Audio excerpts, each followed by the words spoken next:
On today's episode of the Real Recovery Podcast, episode number 57, we are thrilled to welcome Paul L. Paul's journey through addiction captures the struggle of maintaining multiple identities, from academic success and musical talent to navigating social pressures and the shadows of substance abuse. His story highlights pivotal moments, from early experiences of peer influence to significant consequences involving incarceration and intense personal loss. Join us as Paul shares how embracing recovery helped him reclaim his true self and find profound joy in simple, honest living.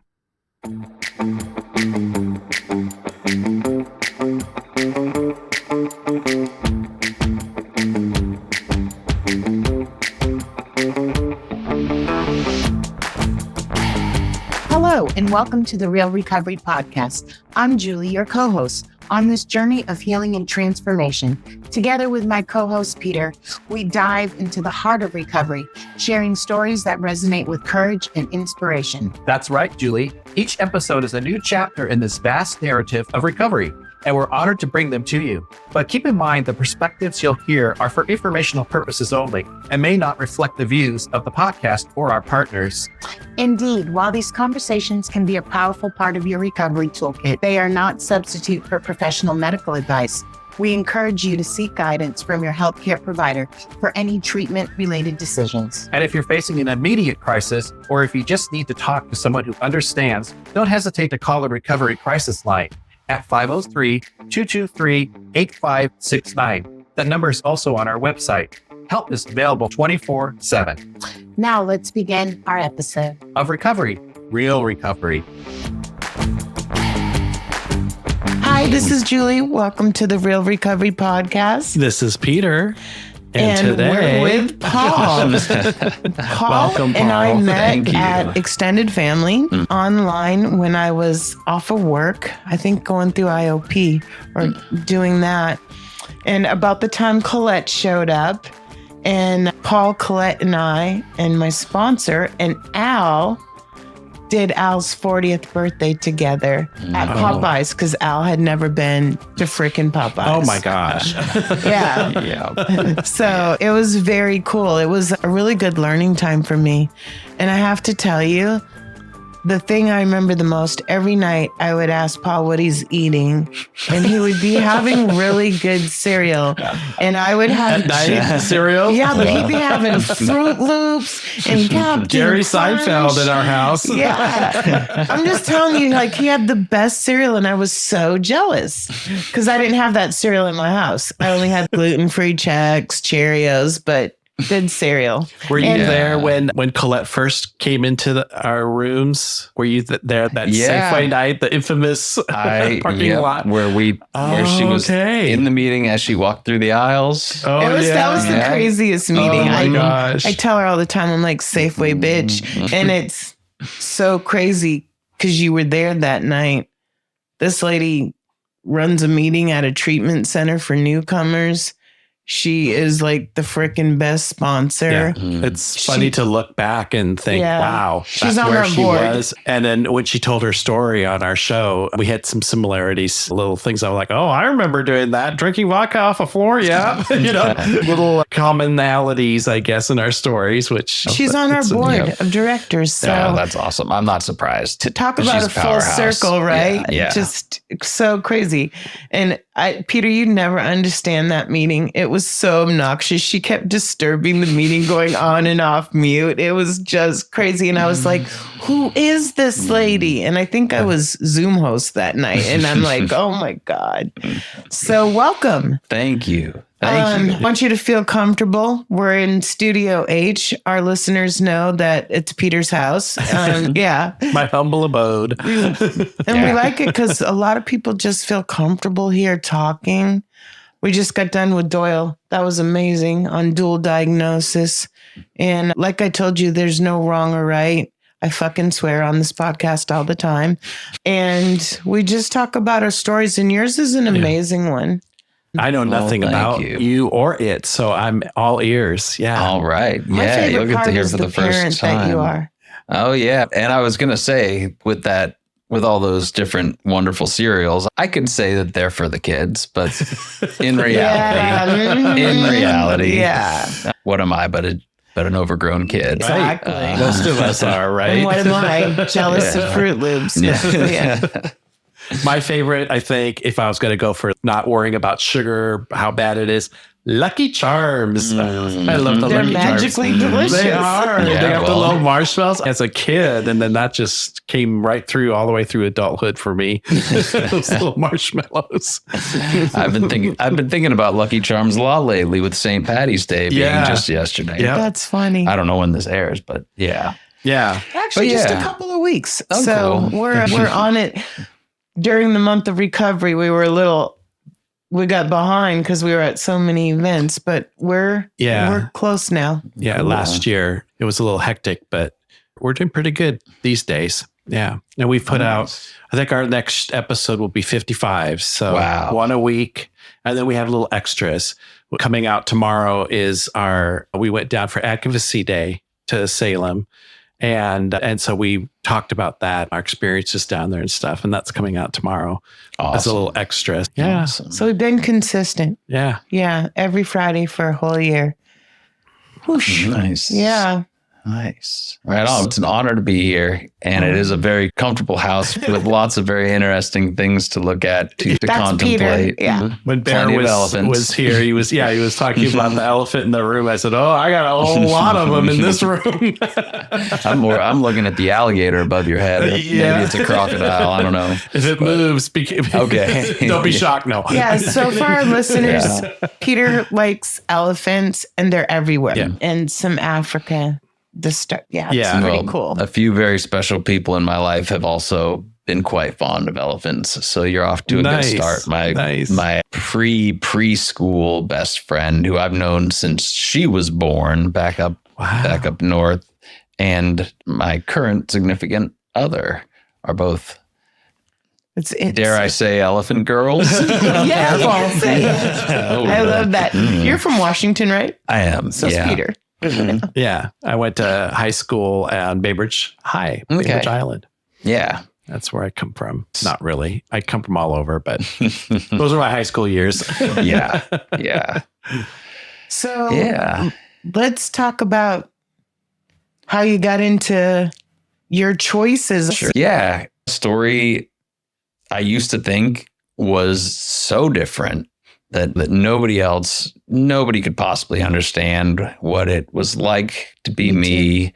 One of my counselors at one point told me I was terminally unique. Yeah, I'm sure you guys have heard that one before. Yeah. It took me a while to really wrap my mind, but I've come to believe I thought I was so different that it was going to end up killing me, to feel like the rules just didn't apply. The lessons were not the same. I was different. But yeah, so the way that I finally found my way to recovery, quite a long journey. Like I was saying, always felt a little different growing up, always felt a little less than. I had older brothers who were quite successful. I guess I still have them, who were quite successful. And that was a high standard. And then I had my own desire to fit in socially and be cool and all that. So I had this kind of dual life from a really early age of trying to be this academic powerhouse and also this very social. I wanted to be everything. I wanted to have my cake and eat it too. I wanted to be funny and cool and nice and also nerdy and successful and all those things. Be accepted. I wanted to be what everybody else wanted, what I thought everybody else wanted.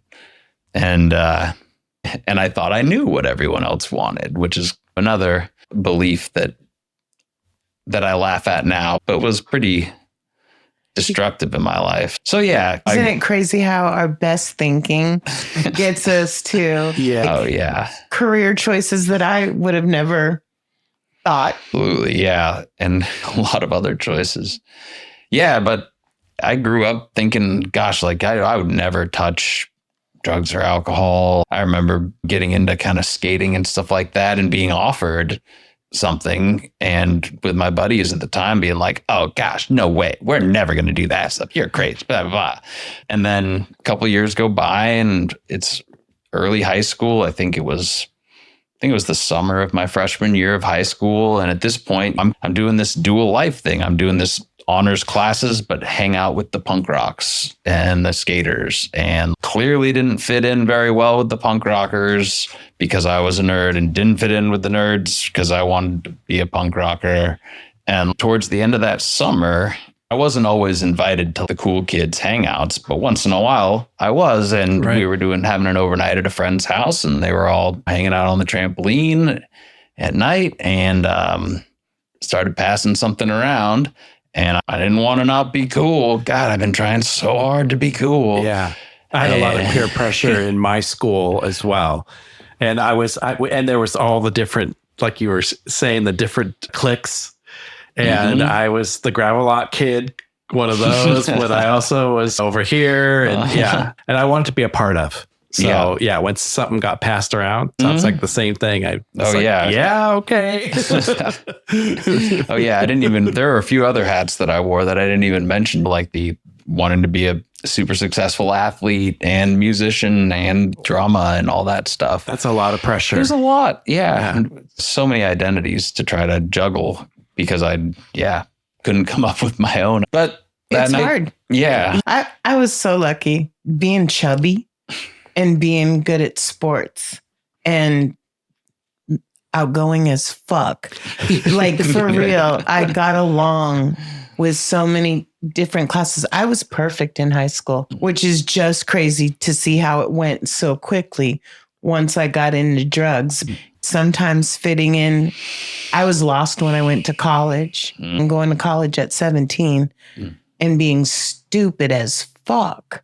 Yeah. Just it'll swallow you up. A few people we've talked with that had that kind of challenge. Yeah. And I'm glad to hear that it's not unique. I've come to find that, I'm a lot less unique than I thought I was. There's a whole lot more. There are a lot more common threads between my life and just everybody else that I meet. And being the good addict that I am, like, if I'm looking for something, I'll find it. If I'm looking for common ground, I'll find it. If I'm looking for a reason this will never work for me, then I'll find it. And I spent a lot of years, like my first literature, copies of the literature are full of the most ridiculous notes in the margins. Nope, not me. Never get nope, wrong. Taking it apart. I love that. Yeah, it's pretty funny to look back on. But so that night was definitely like a fork in the road for me, because once I put it in my body, cannabis. Okay. Yep. And once I put it in, it was love at first strike. I fell in love, and I found my identity. I found that thing that I'd been missing. I was like, this is it. This is it. This works. I don't feel like I don't fit in. I finally feel like I fit. And I don't know if I actually was funny, but I thought I was funny. I felt funny. And they didn't seem to judge me as an outsider anymore. And where I grew up, I was just about to turn 16. And when you turn 16, that's when you become an adult. I'd been licensed, man. I'd been driving around with grown-ups next to me all this time, and I finally turned 16. I had my own car, so I immediately just dove head first. And I tend to dive in head first before checking the depth of the water and jumping with both feet, or whatever the saying is. And I got my car. I got wrapped up in the lifestyle. I was cultivating. I was distributing. I was wrapped up in it.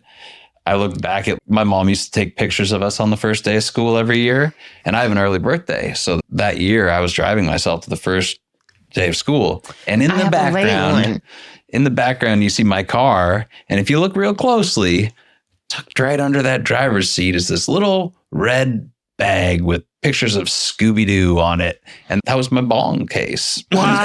That was my Scooby-Doo bong. And it was like, it was part of the ritual. I wanted to be loaded all day, every day. And you know what? I think because you're smart, right? Like me, businesswomen, seriously, are smart. You're distributing and whatnot. I had multiple businesses just because I didn't pay taxes, but you think it's smart at the time. Yeah, I didn't want to have to pay for it. Exactly. Same here. And a regular job was out of the question. And so, yeah. And also that was another way for me to have an identity and for it to be wanted. Yeah. Oh, yeah. You know, Yeah. and for Big people to time. You want pull me to in the be parking around. lot, everybody's like, hey, there he is. And you're invited to every party. Yeah, and it was, and technology was still, these are the good old days with AOL, CD-ROMs and all that Oh, stuff. yeah. No cell phone. And oh no, God no, no cell phones unless you're like some fancy lawyer. And they're usually, those were the size of briefcases. Yeah. But there were some scanners, and my family was technology, like they were into gadgets, a lot of us. And so we had a scanner. And so I scanned in my ID and I switched around a number so that it said I was 21. But I didn't have a fancy printer. So it was just a piece of paper. And everywhere I went, they were like, okay, take out your ID because you look like a child. So then I just walk out of the store, and I just kept going. And on about the 10th or 11th try, they didn't ask me to take it out, and I found my spot. And that was the beer store. So I could supply parties at that point. So my identity was just entirely wrapped up in that. And yet at the same time, this like honors student. So you were able to maintain your... I had to. Wow. I had to. I lost all freedom if I couldn't maintain my grades. That was the home I was raised in. My mom would kill me if I didn't have good grades. I got fake ID in college. I was only 18, but it was my best friend. She gave me her birth certificate, her checkbook, her everything, right? To go down and say I lost my ID.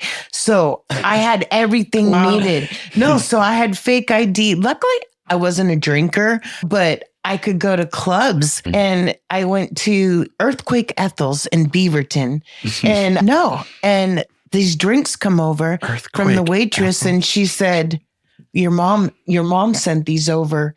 My mom being the only one that knew I wasn't 21, and I almost shit my pants. Whoa. Yeah. But fake ID is cool. Man. You get to go places other people don't get to go. It's cool until a later part of the story. Stay tuned. Can't wait. Yeah, turns out. Yeah. But yeah, like a lot of those of us who have problems, the signs were there early on. It was like a competition. I always wanted to do the most. I always wanted to go the furthest with it. There was a sense of pride in that too. Like competitive drinking and using were there early on. And I loved cleaning up after parties. I loved being the cleanup because there were so many half-drank beers and stuff. And I'd see people pouring them out. I'd be like, what the hell is wrong with you? That's perfectly good booze. The beer can that someone spit their chew in. Oh, God. That happened to me once. It was awful. That makes me want to hurl right now. Yeah, no, I definitely mouthed a few cigarette butts and some, not good. I guess that's where we differ. I didn't want to clean up anybody's bullshit. Yeah. Oh, man. Yeah, gross.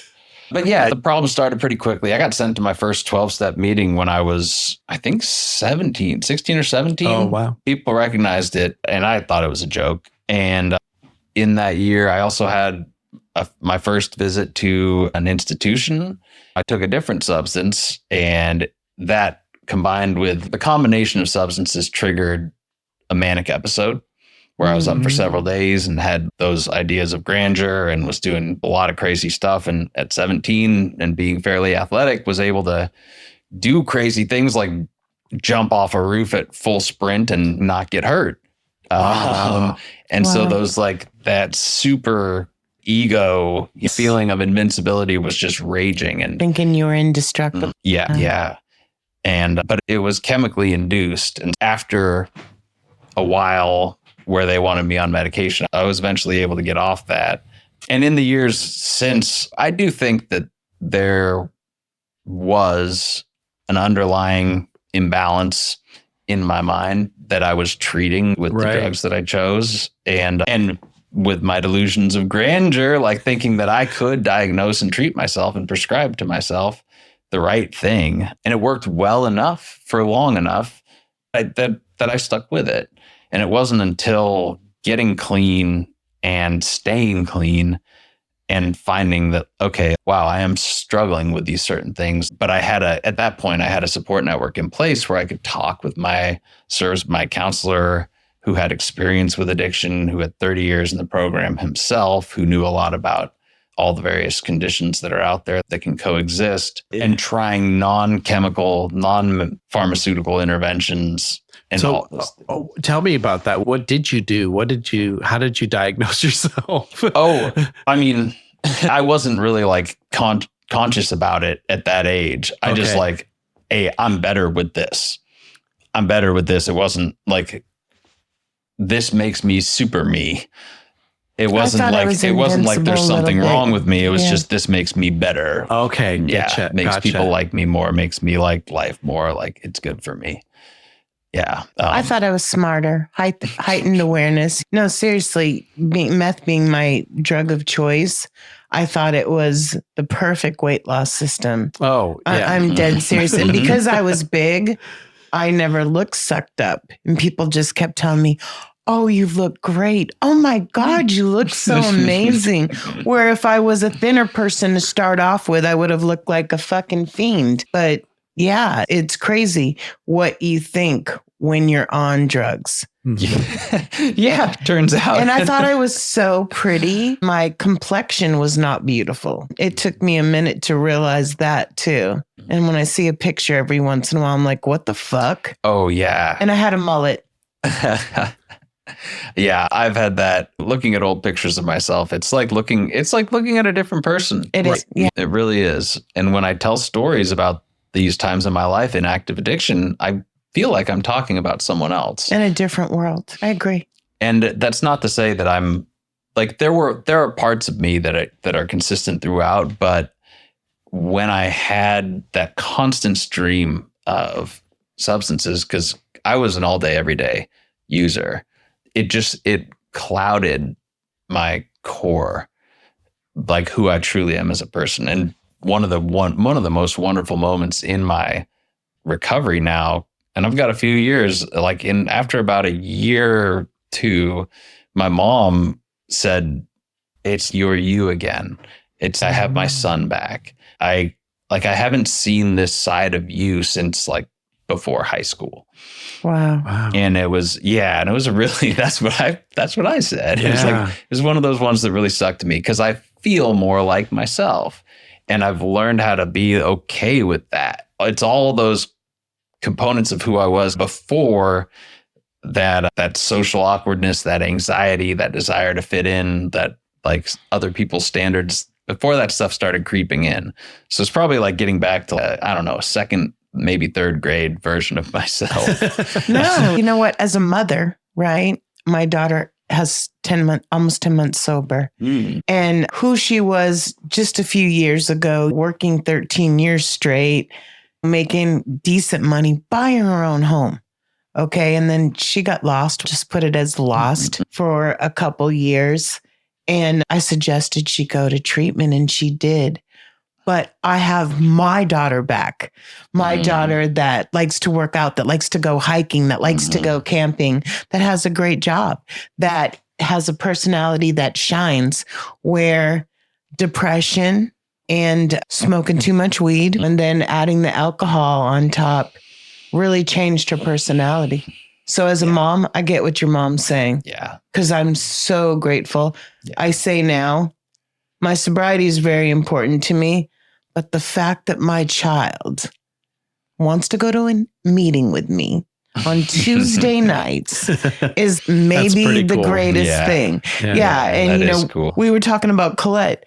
My daughter calls Colette and says, I won't be at the meeting tonight. I can't make it. Like, she calls the secretary, and what a thing. Yeah.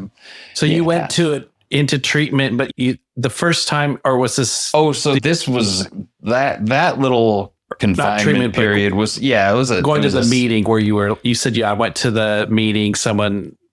Yeah, our parents made us go. Our parents were talking and they were like, oh, these boys are smoking dope and let's make them go to a Marijuana's Anonymous. And so we all got really stoned and went to Marijuana's Anonymous. And you laughed a lot and you thought, this is great. Yeah. So that's what we did. I think that's awesome. I'm sorry, but that's funny. Yeah.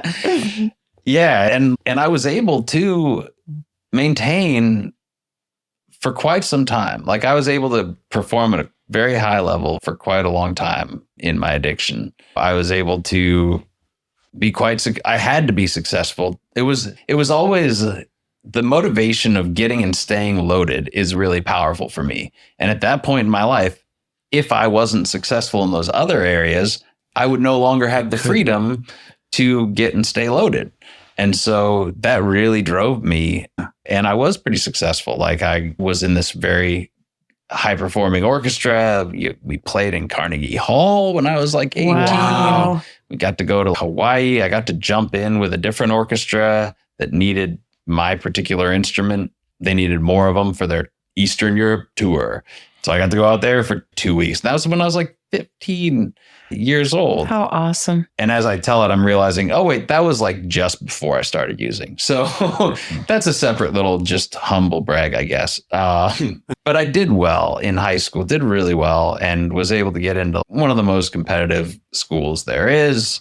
And I thought I was set. I thought that you make it into the best college, you are set for life. That's what the household I grew up in seemed to imply. I don't know if they said it out right. But then when I went to college and I was a few states away, that's when the wheels really started to come off. That's when it didn't matter. Like I had reached that goal. I had reached the finish line. Yeah. And so that's when my addiction really started to blossom. Yeah. It had already caused a lot of problems with my personal life, with relationships. Like I have never had a relationship end for any other reason.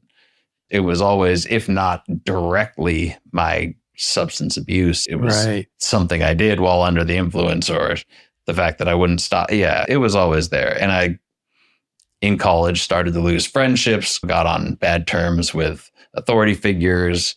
My freshman year, I caught an MIP, showed that fake ID to the officer. Real smart. Oh, no. Oh, no. So I got that charge tacked on. You should have got the birth certificate and the checkbook. I'm just saying. No, just kidding. It's a real ID. But that didn't scare me straight either. Had some community service and slap on the wrist kind of thing. But I ended up experimenting with harder substances and falling in love and wanting to do that same kind of maintenance style using, where I just wanted that version of me to be the normal me. And so even though they were substances that are usually associated with like excess, where you like go off the rails with them, I was like a little bit weird. I was like, I didn't like the huge roller coaster highs. I liked the little maintainable all day long kind of highs. Gotcha. I was really trying to change who I was. I think in hindsight, it's hard looking back to know what the hell my motivation was. But I got into that. And of course, much more expensive substance. And how am I going to not pay for it? You sell it. And because you had that down back in the early days. That's just my MO. Some previous employment experience. But with that one, there was so much stigma and danger around it, and like scary movies, and the idea of being that kind of dealer. I didn't want that label. I wasn't comfortable with that label. Mm-hmm. And so to avoid that label, I had the brilliant idea. I just won't sell small amounts. I'll only work with big fish who will never flip on me. And that worked until it didn't. And what ended up happening is one of the people who was then redistributing after me got in trouble and came back wearing a wire and marked bills. Oh. And and I was heading off on a ski trip with my co-op and another couple co-ops. And of course, being the guy, I had supplies for everybody. And I must have said something in the recording because they knew to wait till I was in my car. And so the police waited till I was in my car. They pulled me over, and I was still growing in pot in my room at the time. And so I ended up with a total of 9 felonies and a max time or Possession, distribution, possession, manufacturing. intent, distribution, manufacturing, and a max time of 12 and a half years. Ooh. And it made the paper, and it like was this big freaking deal. And you'd think, I didn't stop you earlier when you said I was intelligent, but you would think that. You know what's crazy about what you're saying? In 2 completely different environments. And I still think I'm unique sometimes, okay? But I thought first I'm in the escort service as an escort, right? Then I think owning it is going to be better, right? Because I'm not going to be doing calls. Then I think hiring only escorts that I knew was going to keep me safe. And then the money gets me in trouble and not the escort. And I too was arrested in my fucking car on 58th and Gleason before the exit to go to the beach.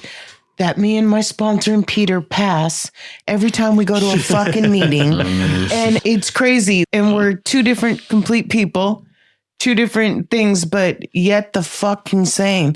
Where our best thinking got us in the biggest trouble. And I didn't have to go score little bags. I could buy it in large quantities because of the money I made. And I thought that was better. Yeah. Yeah, by far. Yeah. I didn't have to hang out with the tweakers.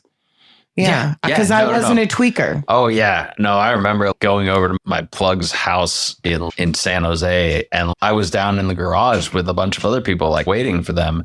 And I sent him a text or something. This was back on the BlackBerry Pearl or whatever. And he didn't know that I was down there. And he's like, oh, snap, man, you shouldn't be down there. And he came down and he got me and he brought me upstairs, like with him and his brothers and cousins and stuff. And all of a sudden I'm upstairs, like with all the glass tables and chandeliers and fancy, pretty people. And it's like, you don't belong down there with those, whatever. That's how I thought too. Seriously. Yeah. Literally how I thought. And so I thought, I was better than. Yeah, but I'm not. It just took me a lot to find that out. But yeah, I don't need to go through every little detail. I got in that trouble. I did a little bit of time. I was not ready to get clean, so I kept using, and so I did more time, and in and out of jail down there. Did about 10 months over a year and a half, and eventually it was like, okay, I can't live down here. I can't stay out of jail. I'm going to move back home, and so I went back up to Washington and moved in with my mom, and I still wasn't ready to get clean. Even at that point, I had a 5-year minimum hanging over me for the next violation, and I would still go in with means to fool the tests that they were doing on me. And I did it, and I just kept doing it. And I'm not proud of this, and I do not recommend it, but I was somehow able to get off of probation and be done with that, even though I wasn't willing to get clean. And so in the process, also met and tricked a wonderful woman into falling in love with me. It's really looking back at, some people have a checklist when they're looking for partners, and number 1 on the list is like, I can use with this person.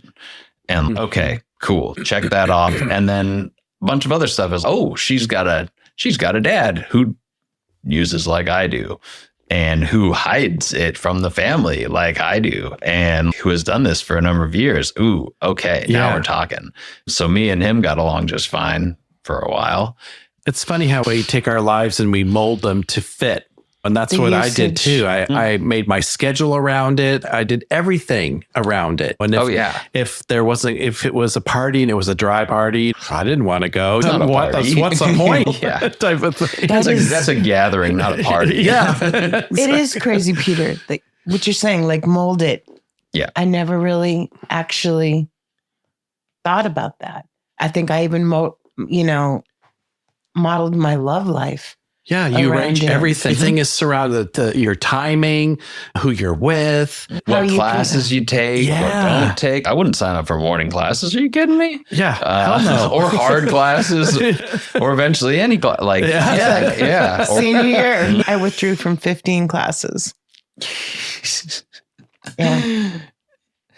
But yeah, so I started to put a little bit of a life together for myself, and I got off of the probation. I went down to this fabulous school and finished my degree. And I had this person in my life who was smart and successful, and I was able to fool enough that I could keep up with my stuff. And it just kept going, and it kept going and going. And at that point, like, I had pretty much burned my social bridges. Like, I'd been in and out of the college, so my graduating class was long gone. I didn't know anybody. I didn't really make new friends.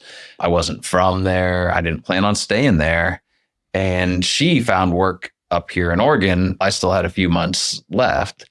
And so I finished down there and came up here and just kept going. Yeah. And several years later, we ended up moving into our own place in North Portland. So we tried the cohabitating thing. That went well. We were a great party couple. And then we ended up getting our own house and going through all those steps for all the things that society tells me. And she did the same drugs as you? Yes, mostly. Yes, most to her knowledge. Got it. Yeah, no, I supplemented a little bit, but at that point, I thought I had really found the right balance. And I don't know if I think a lot of folks will be able to relate to wanting just to find the right combination of drugs that will not ruin my life. Like, that I can maintain. I was a maintenance user. Yeah. So once I found what seemed to be the right combination where I could maintain it, I kept it going for a bit, and I built up a life. And like, we got a house, we got married, and started having kids. And then the veil was lifted, because when you're pregnant, you're not partying. You're not supposed to keep partying. And she was a smart person and kind and loving to that unborn child. And I'm not judging anybody for other choices that have been made. Addiction's a horrible disease, and it's more powerful than any human I've ever met. In her case, she stopped and got clean while she was pregnant and told me I didn't have to. But with the clarity that comes with sobriety, she started to see me for who I was. And I didn't like that. So I started trying to hide. And now we've got hiding. Now we've got lying. Now we've got trust breaking. And that kind of started this cycle of, can I use? Can I not use? Take a break. Okay, we'll try again. Take another break. No, it's not working. Take a whole year off. Okay. and I did it. But there was always the lying. And that is, to me, the part that made my addiction.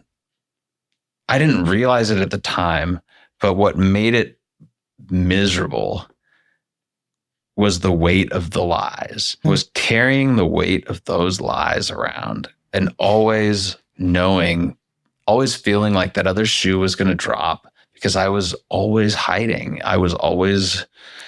That would have made me paranoid, to be honest with you. Yeah. And I will say kudos to her for getting drug-free for the baby. It's the first time I got sober was for my child. And the doctor told me, abort or get sober, for real. And I came back in 4 weeks gaining 25 to 30 pounds. And my face looks amazing, like a CoverGirl fucking commercial. And he said, oh my God, you look beautiful. I know what decision you made. That's awesome. And it was just like, if I couldn't do it for that reason, right, then I'm never going to do it. Yeah. And I don't know. Thank God, right? Yep. Yeah. And so here I am, like this dad, which is, I'd always wanted. My dad was doing the best job he could. And with the knowledge that he had, he was of the generation where, like, dad's job is to provide. And with the similar kind of amount of drive that I've had for my addiction, he had that for his work, and gone at 4:30 in the morning, back at 8:30 at night. Wow. Wonderful provider. Yeah. Not very present. Not there. So we clashed a lot. And I told myself, if I ever become a dad, I am going to be there for my kids. Like, I really wanted to be a stay-at-home dad. And be loaded all the time. Yeah. So that's what I was doing. I was a stay-at-home dad, and I was pretty loaded all the time on more mild substances, but still.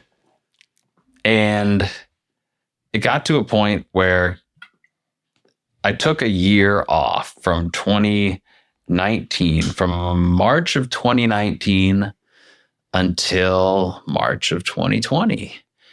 And you may recall March of 2020 as being a somewhat consequential month for other reasons. Yeah. And so the world shut down. Everything shut down. And it had been a year and okay, like we're going to try, we're going to see, we'll try this again.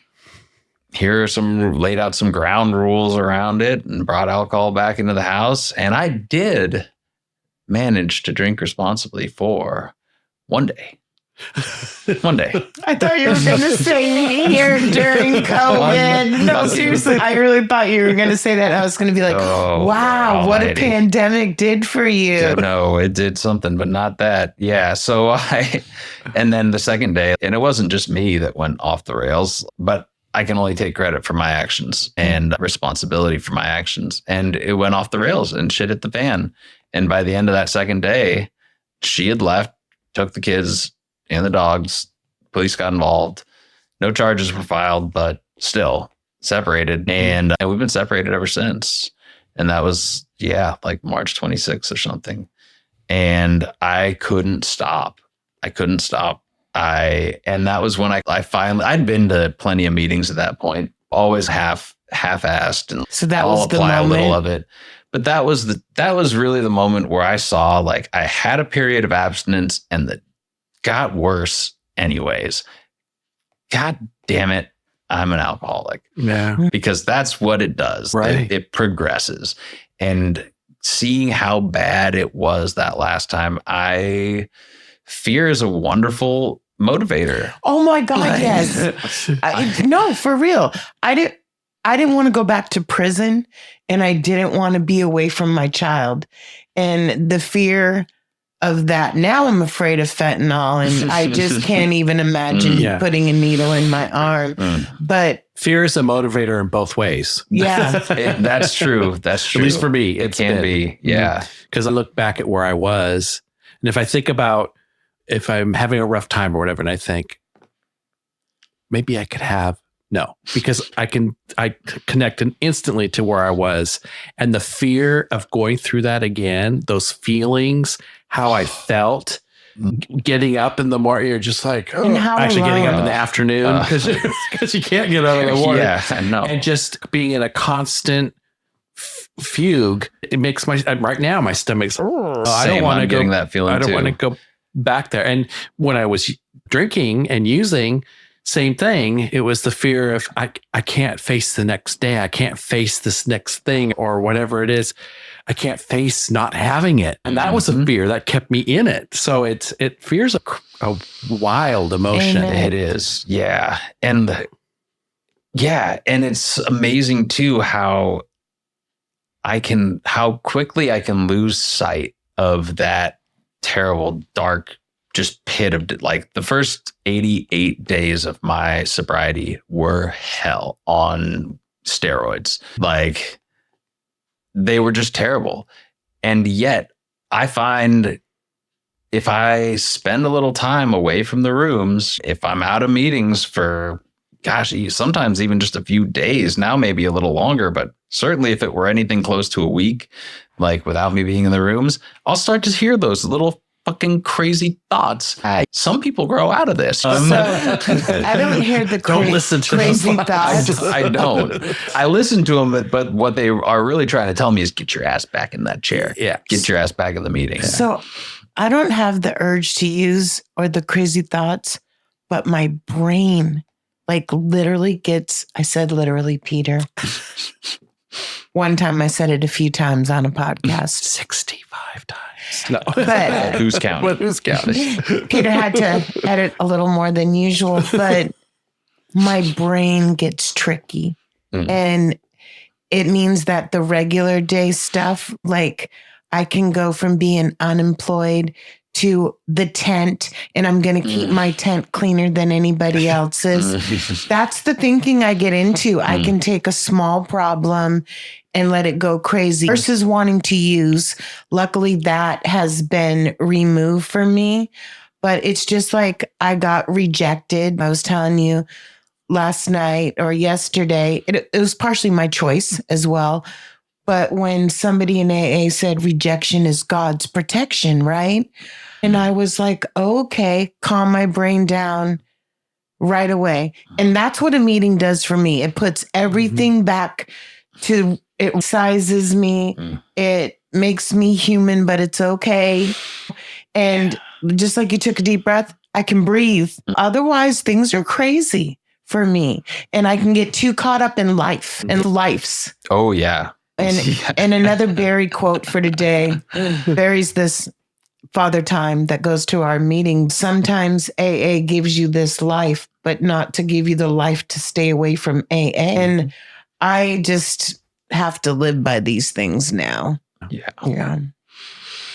And after talking to Doyle right before you got here with the dual diagnosis, I too agree with what you said in hindsight.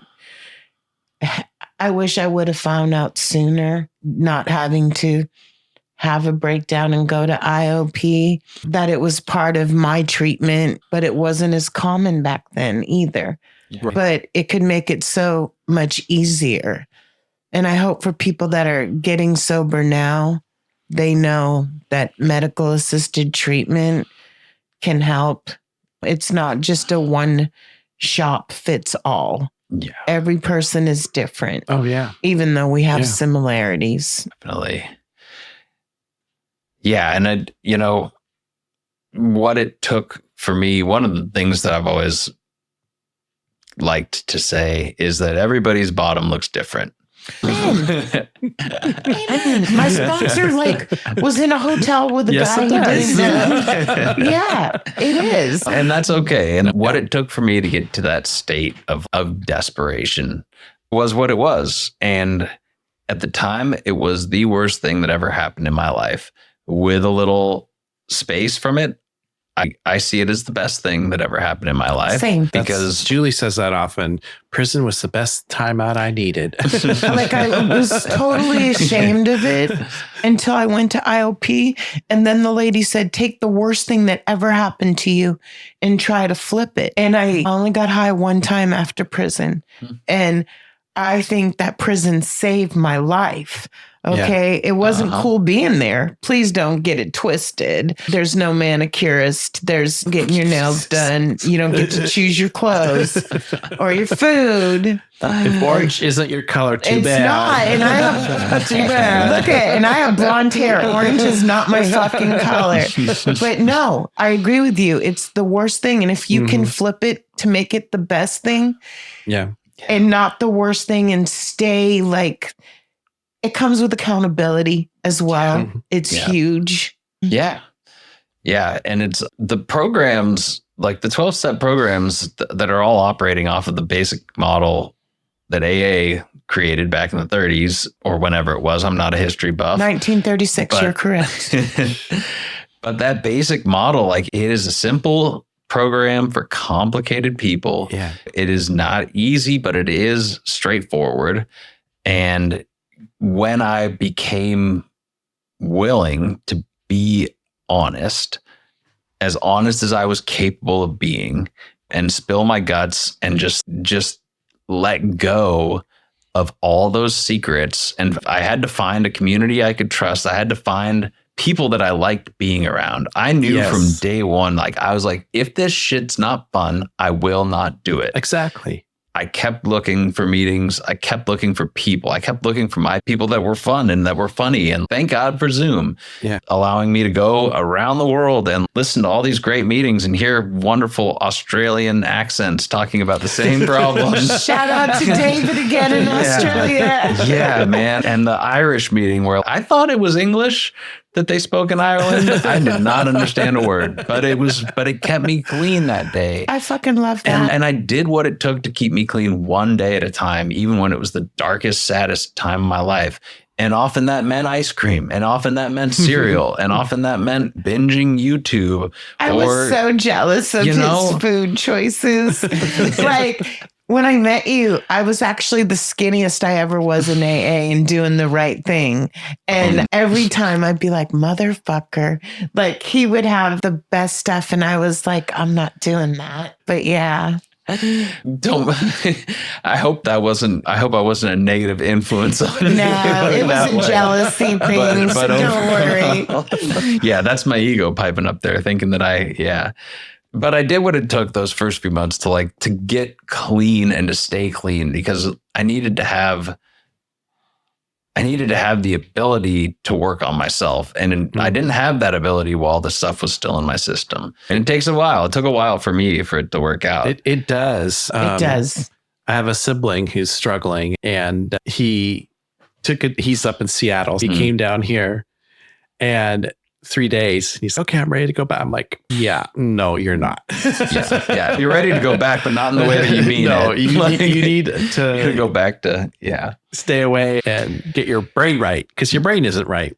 Yeah. And that was one of the things I've always loved learning about, like the neuroscience and stuff. And I'm not an expert by any stretch, but they talked about it a lot in treatment, because I did end up going voluntarily back to treatment when I was finally ready. And what a different experience it was when I was ready, night and day, compared to when I was forced. But yeah, they talk about how long it takes for those neurotransmitters to adjust and those levels to go back to their baseline, their new baseline, or their non where they should be or alcohol. Yeah, right. The good thing about you too is you like to move. You like to do activities. And they say that is one of the best things for your brain is running. Yeah, our bodies were made to move. Yeah. In treatment centers now, they really put that out as well, because it releases the endorphins and it gives you a natural high, not a fucked up high. And I'll never forget the poster in one of my counselor's office that exercise, or no, I don't know how it was phrased. I can't remember, but it was like the most potent and underprescribed antidepressant in the world is exercise. That's what I learned in RRP. And so it's so true for me, and it did help to stabilize things. But then I got to the point where, okay, so now I'm not using or drinking, which is a form of drug anyway. But now I have to figure out how to live and how to deal with my thoughts and feelings and emotions, because I never really did. It was puberty years when I got introduced and got fixated on that feeling and chasing it. And so that was where the program, the simple spiritual framework, the general guidelines for how to live really came in handy. And like, I used to think that these 12-step programs were just like cookie cutter, like they turn you into a robot. And I was not giving any credit. Like, I've never met two people who the program expressed itself in the same way. Does that make sense? Absolutely. So yeah, it's this just sacred gem that like transforms people into themselves, if that makes any sense. Yeah. You were talking earlier about your daughter and how like when she was getting loaded, it was like her personality was different. I think of it as like we have this core personality that's trying to express itself, like a light that's trying to be shown out from, and you putting alcohol and drugs in the way of that light bends it or dims it or changes its color or whatever. It alters it in for me a negative way. And getting the substances out of the way allowed my personality to again shine bright. But now I got to figure out how to live with this big ass personality. I totally get that. I used alcohol, substances to quell who I was. Yeah. And then to fit in, because my big thing was always to be a part of. I wanted to be a part of it, and I never felt a part of it. And in my career, I found I could act into any situation. I could become one of the boys. I could become a part of this group and fit in. But it was always wearing a mask. I was never myself. Yeah. Once you get off of it, once that blanket that's hiding everything is removed, and then you're like, And then it's holy shit. Yeah. And I think you have to learn how to live all over again and how to be, Well, yeah, you know, that too. Absolutely. and with your brain going, for me, a million miles an hour. Yeah. And Without that's- drugs. Yeah, and that kind of segues nicely into my kind of personal spiritual journey and like my general belief about the state of our species, in particular in this country, is that like we're suffering from a spiritual epidemic, like a spiritual sickness, like that is causing just a litany of problems in so many people. And the health data attests to it. And you can blame it on fast food. You can blame it on cigarettes. You can blame it on whatever you want to blame it on. I think the root is spiritual. And I actually love that. Seriously. Thank you. I probably stole it from someone, like most of my good thoughts. But it's your belief. Yeah, but it's your belief system. And I've never heard of that way. And I think just when you say that, I think I can kind of parallel that with malcontent. And just like I said, when I was quoting the rejection and God's protection, I didn't always have that. Rejection was not an option. Overachieving was the destination no matter what. Being the number one in anything at work, which was very competitive, and number one went along with money. Meaning if you're the number one operations manager, you get the most bonus. Being a single parent, of course I want the most fucking bonus. I do it alone. And it wasn't very spiritual, seriously. And I think I tell Peter this all the time. The last 2 years and not having all the money has been the most spiritual time of my life. Yeah. It really has. I had a 6-figure income living in the 24th floor downtown Chicago, keeping up with the Jeffersons. I was there and I'm so much more happier in my little humble home and with my podcast wear, because that's all I wear all the time. Me too. Hey, I don't need all that. I thought I needed the boat, I need the car, I need the big 2,000 square foot home or the condo or whatever. It was always more, and I was miserable. yeah, and the God-sized hole. Spoke to that just recently, and trying to fill that hole. And when and substances were my higher power, or at least my way of my higher power. Yeah. And so without those and facing the reality of the world that I live in, it was clear to me that if I didn't have some sort of spiritual, if I didn't have some sort of spiritual program of growth to restore my spiritual health or to grow it, like that I wasn't going to stand a chance. Like, my addiction it's a thinking disease for me. It lives in my brain, and I am not my brain. Like, I lived most of my life thinking that I am my brain and my brain is me and that's it. And that's kind of all there is to me. I don't believe that anymore. I believe my brain is a great tool for some things. I love that. I love that too, because I just tell you, I go to AA for my thinking, not for my drinking or using anymore. And it helps me with my thinking. You're right. And because your thinking can be a good thing and a bad thing. It just depends how you negate it. Yeah. My thinking can totally take me out. I can overthink anything, analyze it from 65 different points of view. I'm not totally sure there is a real way to overthink everything. Let's spend a little more time digging into this idea of overthinking everything. I don't think that's possible. Okay, I can analyze what you're saying for the next 5 days. Yeah. But the program offered me a spiritual solution to a problem that was a material problem that I couldn't handle. Like, I think my addiction came out of a spiritual sickness that started at a really young age, of not feeling like I fit, of not feeling like I wasn't good enough, I wasn't this enough, I wasn't that enough, or I was too much of this, or I was too much of that. Yeah. And not being able to accept and embrace my nature. And that doesn't mean that I like all the parts of my nature. That doesn't mean all the parts of my nature are good or positive or wonderful. There are like there are negative parts of human nature, and I am, last time I checked, still fully human. But being able to accept and embrace those positive and negative aspects of who I am means I can also learn how to allow them to express themselves. And I'm not perfect on it, not by any stretch. I don't know anybody who is. None of us seriously, are. I don't care No if one you that have I've 40 met. years, so I don't know anybody who is. I think trying to work on them, I hate the word character defects, okay? As a professional, I like to say opportunities. And when I would tell people about their handle time, hey, if you use less hold, this is a great opportunity. For our character defects, I think there's always an opportunity, first of all, to learn them. Recognizing them is half the battle. And then even if it's just a little baby step, right? Going forward.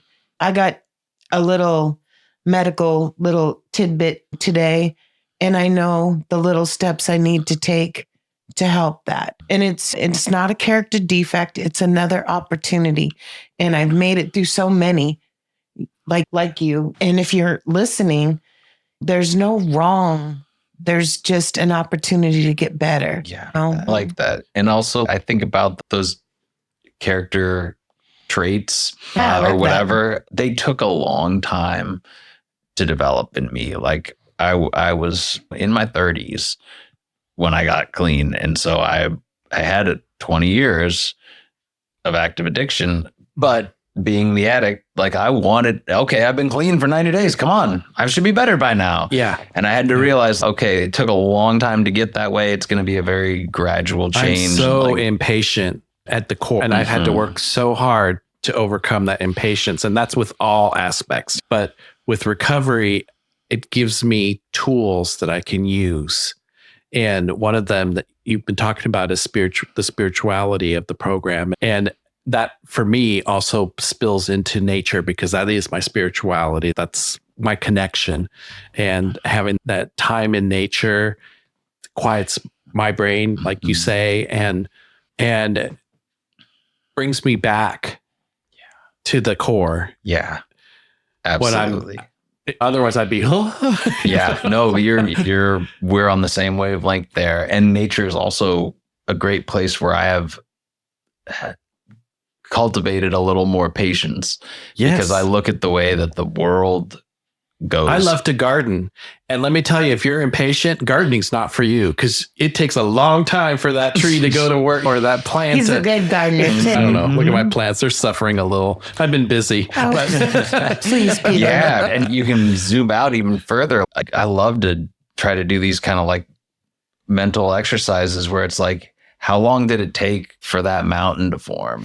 yes. And how long did it take for this river to form as I'm sitting here watching leaves go past? Or You like, said mountain, Peter's favorite thing. I meditate. Meditation is my jam. And to keep it in the day, I always picture Mount Hood. And that mountain is in today. It doesn't care about what's coming down, the weather that's going to hit it. It doesn't care about what happened in the past. It's there. And so that's my, yeah. and it's on our, Look, I was it's gonna one of our say, it's logos. Peter's jam. Yes, sir. I'm in the right place. You are Yeah, in the and right place. And I also like to think, I don't know, I like to get kind of weird in my thinking sometimes, because like my brain, I like to think about my brain, where it came from and how it's evolved, and like how long has this type of creature that I am existed, and how long have we lived in this kind of a setting? Like we have transformed this world in the last 200 years. Like you look back 200 years, life didn't look anything like this. How many generations is that? Not that many. Not that many in the scheme of things. Like our technology has outpaced our biology by like 1,000-fold, our orders of magnitude. So my biology isn't ready for this world. And that's really hard. It's really hard for me to resist these neurological shortcuts that are out there that'll hit my reward centers. and get my little monkey mind going. And I'm the lab rat that'll hit that bar and not eat and end up dying because I forget to, because I'm so enthralled with whatever it is. And it can be something simple. It can be a cell phone. It can be a screen. Yeah. It can be a number of things. But I think simpler life is better. I think same thing like with the work, when you just keep it, like for me, and this has taken a long time. It took me 4.5 years to not want to use. Okay. So it didn't come like, boom, I was cured. Okay. Nor did I believe in a higher power right away. Okay. I believed in the fucking parole officer. And I am now grateful that she was there for the checks and balances. But it's taken me a long time, and I'm a slow learner, to just try to stay in today. What can I do today? And that's a hard place to be, but it does cancel out some of the bullshit. And I always say, Colette and I said this together, but there was some controversy about political stuff, which I feel has no business in AA. And when someone tried to suck me in, I would be like, sorry, that hurts my recovery bubble. And it did, and it does, and I just can't get sucked into it, because then then my brain is crazy. And so today, fucking learned about dual diagnosis. Get your genuine story, which will feed my soul for the whole week. We don't do podcasts every day, but every one of them like makes me a better person. Yeah, because I learned something new in every one. But I agree with you that we are way too advanced, and it's the simpler things are better. And it's like board games. Did we forget about Monopoly? You know what I'm saying? Yeah. Oh, yeah. And then the Yeah. TV. I can get I got all these deadlines. I got all this work to do, and I work from home, and I sit in front of my computer, and I can go down that road real easily and just not leave that computer, that desk for 4 hours, 5 hours, even more, if I'd let myself. So I have to remind myself. And so my desk faces the window. So I see the nade, and I take time. Oh, the little birds are coming in. And then I've done so much work. Take my dog's a good motivator. Nice. Get her out there, do the walk. Is the best. Yeah. And one of my counselors in the past had said, when you walk out in nature, look up. Don't look down at your feet. Look up. It opens your mind. It opens your body. Put your arms out like this. Be receptive to it. Yeah. And that was like, really? And so I started doing that. And I'd catch myself, I'm just staring at the ground, and I'd look up and around. And now I probably look like a maniac, because I'm always like, oh, look at all this. What's going on? No, there's plenty of birders. You just look like a birder. Yeah. But I feel so much better. Yeah. And I think my work and my productivity is so much better. And you're absolutely right. I'm sure that it is. If it's anything like mine, it's being studied, like our brains just really respond well to even just like 15 or 20 minutes. If I get up and just walk, like I have a bad knee. I'm not supposed to run. And so I don't, but I can walk and I can get my heart rate going. Yeah. And that's enough for me. And I learn better. I feel better. I sleep better. Like it just. And I realized when I was in Chicago, I was on the 24th floor. I was so far away from the ground. I felt like I was ungrounded. Yeah. And I needed to find my ground. I like that. And when we ended up with this house and this yard, I was like, this is going to be my oasis. And that's what we've done. We've slowly transformed, and it's continual. We're never going to be done, because things grow. And so it's part of it. That's like recovery. You're never done. Anyone who tells you they're recovered is full of shit or stagnant. Yeah. And I agree. And yet, like, I have this big, and I often like am not the best at practicing what I preach, but I have this belief that I get too attached to words and get too hung up on shit. Oh, wait, they call God something else, so it's not the same. And wait, maybe it is. Maybe I need to not worry so much about the word they're using for it. Yeah. Maybe in their mind, when they say that word, they're thinking something else. I do feel like I've recovered parts of my personality that were lost in my addiction. I agree with that. Like I'm not going to say that I'm done recovering. Like I have that same impulse that a lot of addicts and people in general have of wanting that finish line. Like I want to graduate. Okay, I did my 12th step. I am cured. See you later. Thanks, AA. But then I think what you said earlier, right? It goes back to that. So yes, we can be recovered from the drug addiction, right? But we still need the spiritual growth. And I think that's what's ever evolving. Yeah. I know that, thank God in the book, it says we have a spiritual awakening, because I sure the fuck didn't have it in the beginning. And now I believe in it wholeheartedly. I do call mine God. I was raised Catholic, and I didn't have any bad things happen to me in Catholic school. It was actually a place of peace for me. I think that we're evolving, and that's the part. And to get even a little more deep on that kind of philosophical. So I've come to believe that like everybody, their whole lives is in a state of recovery. Like we are recovering, like from the minute we're born, from the minute we leave that spiritual plane of existence and enter this material plane of existence, we are in the process of recovering our spiritual selves. And I don't believe that maybe a few humans have done it over the years. They're usually the kind of figures that you read about in books like the Bible or the described in large golden statues all over the country. Maybe one or two or a very small handful of people have reached that state of enlightenment. Dalai Lama. I'm trying to think in my head. Dalai Lama. Yeah, and those folks. But like in general, no, like we are recovering that spiritual access to that spiritual plane. If you think about, if you've gotten there, then what's left to live? So let's not get there, because I would like to enjoy the next thing and the next thing and the next thing. Yeah, you know? I can see that. I can see that. I can also see if you get there, then, oh, cool. Like now I can just enjoy this body that I'm here stuck in for a few more years. I'd like that. Okay. I think every year though, evolving. Yeah. Especially my brain. Yeah. If you're not growing, you're going. And I'm either working on my recovery or I'm working on my relapse.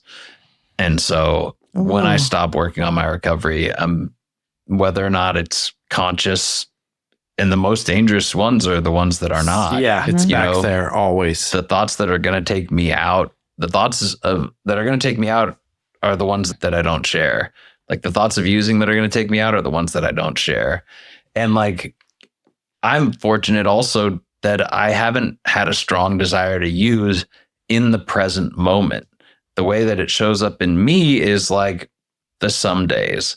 I don't want to use now, but maybe when blank. And that's usually something that's years off or whatever. Like maybe if I become a grandparent, or maybe when I make $1 million, or maybe I went through the maybes, but also what gets me is the moments. Like I can see like something on TV where they're having their martinis and they're sitting there, and the atmosphere and the wonderful dinner and whatever, and it brings all that back.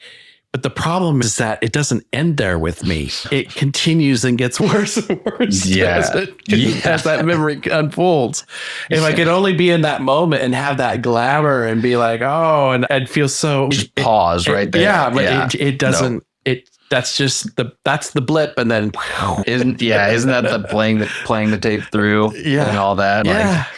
So it makes me sad sometimes, because I'm like, God, I just missed that. I want to do that. I want to be that person, but that's trouble thinking. Well, and I've had that thought too, where maybe it'll be different. I can usually catch that one as crazy, but like the idea that I could go out and have a really good time, like. I might go out and have a really good time, but I would not stop. Like, I wouldn't just go out and have a good time once. I would go out and have I would do what I've always done, which is keep doing it. And like, my quality of life is beyond what I could have ever imagined. Like I have more meaningful relationships, like with my family, with other human beings. I have a level of presence, and I'm not saying this to brag. I'm saying this to give kudos to the 12-step programs and the fellowship and the community and the group conscience that's emerged from these organizations or societies. Like I am present in a way that I never knew I could be. And I always used to think that the drugs made me more present. They did not. They did the opposite. If there's one thing that there are a couple things that I never want to give up that I've only experienced through recovery. And one is the freedom from the weight of lies, that I don't have to carry around lies. Like when I tell a little lie now, it weighs on me. Yeah. It can be a little quote white lie, but gross. Danger zone for me. It's and heavy because I know where it's just going to build. And the other thing is just being able to be truly present, to be actually living in the moment. And sometimes, yes, like it's good to use this crude tool, this brain, to do some planning, but not obsessively get lost in the future. And yes, it's good to use this brain once in a while to do some learning from whatever just happened or the past and reflect on it, but also to not get stuck. Yeah. And so being able to recognize the thinking patterns and to see when I'm lost in the future, which is not and never will be real, or get lost in the past, which is not and will never be real. Yeah. I can bring myself back to the present. I can use the past to inform my perspective, and I can use the future to motivate some of my decision makings. The only things that I can control in this life seem to be what I do and how I look at things. Other than that, it's all out of my hands. Yeah. Yep. And I don't know. That was very well put. Yeah. Yeah. I stole it from someone. I'm sure okay. you did. You used it here. I didn't come up with any of this. Is there anything else or in parting words that you want to say to our listeners? Oh, yeah. I don't know. I'm just grateful that you are doing this, that you guys are here, that you've created this resource. I'm encouraged. I think the existence of this podcast and the community of recovery gives me great hope that our species may be able to heal the spiritual sickness that plagues us and threatens to really destroy us. Yeah. Like we now have the power to destroy ourselves as a species, and we have for a little while. But the program of spiritual growth that I hope anyone listening is also on, I think whether we want to or not, whether we want to be on a path of spiritual growth, like we just are part of existence. And which way we're growing, I don't know how to, like, I don't know if it can be controlled. Maybe it's words are really hard to find when it comes to spiritual stuff. It's more of a feeling. Yeah. That's how I see it. It's a feeling. It's a connection. I can't describe what I'm going through when I'm walking in the park and I'm passing trees, but there's something I'm getting out of it. And I know that if I'm having a troubled time and I go out even to the garden or whatever, I'd make that connection. After I'm done, I'm so much better. So who needs to put words to that? Just do it. I think there's not, like you said, the words, it's a feeling. Yeah. And I think we say, take the time to stop and smell the roses. Yes, take the fucking time. Stop. Thank God for my dog. He gets me out of my brain. I notice every flower that's growing in my HOA, and I'm so no, I do. I'll be like, oh, that one came up a little bit because I'm so observant in weird ways. But I also, I think the community that we have, and I'm hoping that this podcast is doing that in part, but also walking into the rooms and there's a feeling, well, we're all in there and we're all just gel. It's Hope. like, it's powerful. And I feel there's times when I'm just like, oh God, I got to drive all the way over there and it's raining. I just really don't want to do it, I think. But once I'm there and I go through, I attend the meeting, I participate, and then we have the fellowship afterwards. Yeah. I'm like, what was I thinking? This is awesome. Yeah. No? And that feeling of being a part of instead of apart from, and like finding a place of belonging where people are welcoming and accepting who you are. And if they're practicing the principles, then that is how most groups should operate, I believe. I'm not a spokesperson or a judge, but my understanding is that we're supposed to practice love and patience and tolerance and acceptance of other people. And come on, who doesn't want some of that? And that's what I love about extended family. It is such a wide variety of people and from different places. And it's so non-judgmental and accepting. It's a really great place to get sober. It's a lot different than Lunch Bunch, but you still get the same vibe. And I will tell you, if it wasn't for online meetings, I don't know that I would always drive every night. I love driving on Friday or love Peter driving or my sponsor driving. But at nighttime, it gives me no excuse. Yeah. Get the fuck online. They have done that. They kudos to the online meetings for taking a bunch of excuses away. But I will say that there is a different degree of connection that I feel in person. There is a palpable like group consciousness that is I think it's there online too. It's just maybe a little harder for me to feel. Yeah. I agree with you. For the first time in many years, I feel like I have a good balance going to Colette's meeting in the treatment center with the new people, Friday with us for fellowship, and then Sunday, believe it or not, I go in person now on Sundays. Thanks again to Colette. She's the secretary on fucking Sunday. But I feel more spiritual on Sunday going to a meeting in person in a fucking church. Yep. And I've had similar experiences. I do a couple in-person meetings every week. And there is just something, a couple of them are in churches, a couple of them are in people's living rooms. And I found a program that works for me. And I stay close to the newcomers. Like, I think that's super important. I think that as people get time, and I'm coming up on 5 years. I know. And I'm stoked about it. No credit. The credit goes to the group conscience and my higher power and the people who've walked this before me. But keeping one hand reached back to the newcomer and one hand forward to a sponsor or someone who's walked this path before me keeps me in the middle.